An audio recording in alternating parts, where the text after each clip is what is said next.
All right, Julia Manchester, political reporter at The Hill, radio host Tony Katz with us now.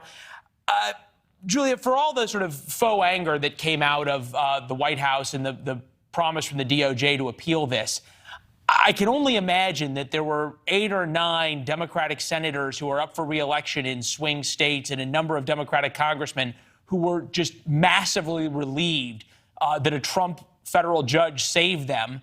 And now that they won't have to deal with these pictures that are going to come if Title 42 had been lifted. You know, Leland, we do know that there, behind the scenes of the White House, there was some division on this as to whether to lift Title 42 to go along with that and come up with some sort of a replacement plan or keep it in place, because we know that there could be very negative political ramifications for Democrats running for re-election, like you said. So you have Democrats like Mark Kelly, a border senator in Arizona, or even Senator Maggie Hassan in New Hampshire, who were very vocal about this, urging the Biden administration not to necessarily repeal Title 42, but to maybe think of a replacement scenario sometime down the road. But this is very interesting, I think, ahead of next week's elections. You know, in Texas's 28th congressional district, we have Congressman Henry Cuellar, someone who has been more so conservative on the border. He's a Democratic congressman facing a progressive primary challenger, and he has been one of the vocal opponents of overturning Title 42. So I think the political timeline with all of this really seems to match ultimately. Yeah, for sure. The Cuellar election is going to be fascinating to watch, and then also for what will be the general election if he ends up winning the primary.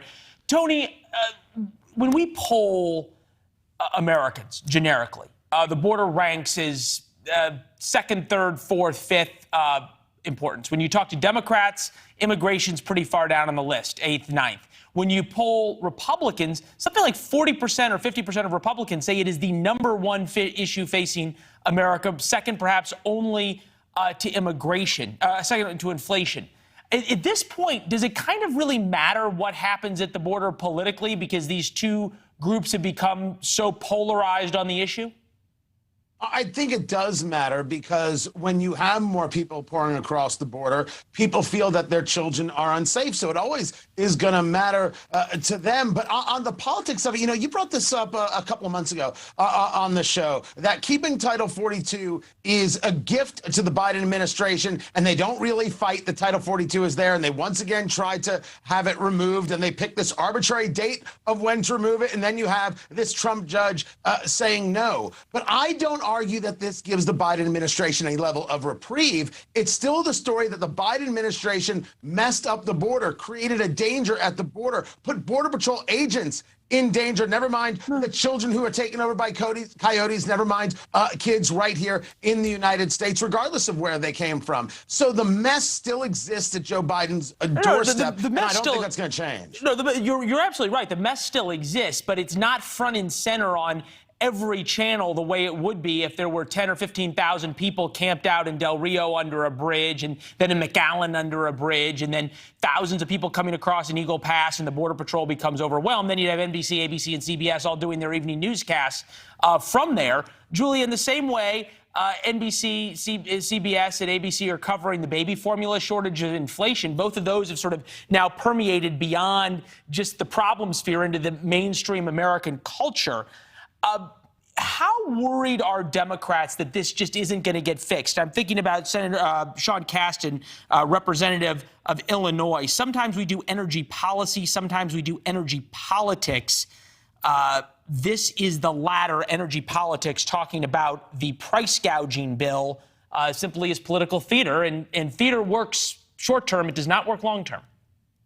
Yeah, this is certainly a worrying point for Democrats up for re-election up and down the ballot, because we know that Democrats are already facing headwinds. There's this historical trend of a sitting president's first term. Normally during their first midterm election, they lose seats. On top of that, you have these crises like inflation, like this baby formula crisis. And I think there's obviously a debate as to whose fault that is. And you're going to see Republicans trying to drive this at the Biden administration and Democrats. And I think what Democrats really really need to do at this point is sort of come up with some kind of message to combat that. And we really haven't seen that yet. I mean, we saw President Biden, I think it was last week or the week before, talk about ultra MAGA, for example, trying to pin this on Republicans, when it comes to inflation. We've seen Democrats at the Senate level talk about this plan Rick Scott released, talking about wanting to raise income taxes or have more Americans pay income taxes. So they're trying to sort of find this message, but they haven't found one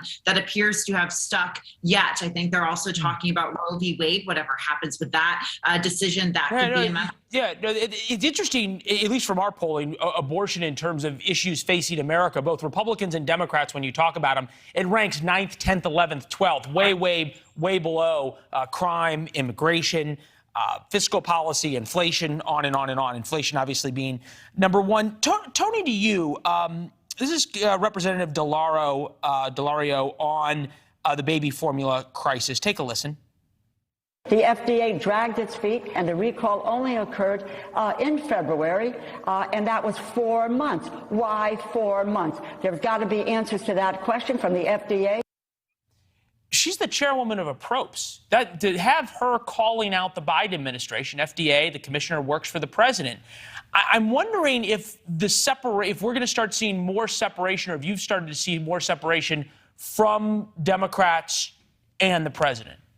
All politics are local. I don't think I'm saying anything that's going to shock anybody who's a part of this conversation right now. Everybody watching at home. How many phone calls do you think the Congresswoman got from constituents? I can't feed my kids. Your politics are inconsequential when people can't feed their kids. And to think that it wasn't a pressing issue, and to push the story as former White House Press Secretary Jen Psaki did, we started working on this months ago, started working on this from the beginning. You have empty shelves and parents who didn't know how they were going to feed their children. It wasn't something you didn't think should be handled immediately, pressure put on immediately. That's a massive political miscalculation. Yeah. And what the citizen is asking, right? If you ask Midwest Main Street what they're asking, how do you miss something so massively basic? Yeah, well, and once you have members of your own party asking that, it answers this. New low for the president's approval rating, 39%. And we didn't even get to talk about gas prices, although that's been going on for a little while. Hey, Julia, Tony, good to see both of you. Thank you. Thanks for watching. Click the red subscribe button below so you can get more of NewsNation's fact-driven, unbiased coverage.